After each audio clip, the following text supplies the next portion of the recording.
താജ്മഹലിനെ കുറിച്ചാണ്.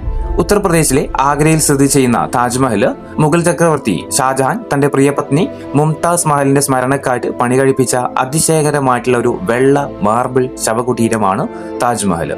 ഈ ആശ്വാസകരമായിട്ടുള്ള സ്മാരകം ഇന്ത്യൻ, പേർഷ്യൻ, ഇസ്ലാമിക് വാസ്തുവിദ്യാ ശൈലികളുടെ സമന്വയമാണ്. ജാസ്പർ, ജേഡ്, ടർക്കോയിഡ് എന്നിവ ഉൾപ്പെടെയുള്ള വിലയേറിയ കല്ലുകളുടെ സങ്കീർണമായിട്ടുള്ള കൊത്തുപണികൾ ഇത് നിർമ്മിച്ച കരകൗശല വിദഗ്ധരുടെ കരകൗശലത്തിന്റെ തെളിവാണ്. താജ്മഹൽ ഒരു മനോഹരമായ സ്മാരകം മാത്രമല്ല, അത് ശാശ്വത സ്നേഹത്തിന്റെ പ്രതീകം കൂടിയാണ്. ഷാജഹാന്റെ ഭാര്യയോടുള്ള ഭക്തി നമുക്കെല്ലാവർക്കും പ്രചോദനമാണ്.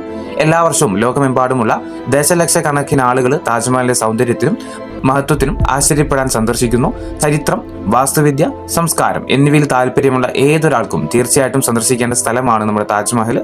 താജ്മഹൽ ഇന്ത്യയുടെ സമ്പന്നമായ സാംസ്കാരിക പൈതൃകം പ്രദർശിപ്പിക്കുന്ന അവിശ്വസനീയമായ ഒരു സ്മാരകമാണ്. സ്നേഹത്തിന്റെ ശക്തിയെക്കുറിച്ചും ഭാവി തലമുറക്കായിട്ട് നമ്മുടെ സാംസ്കാരിക നിധികൾ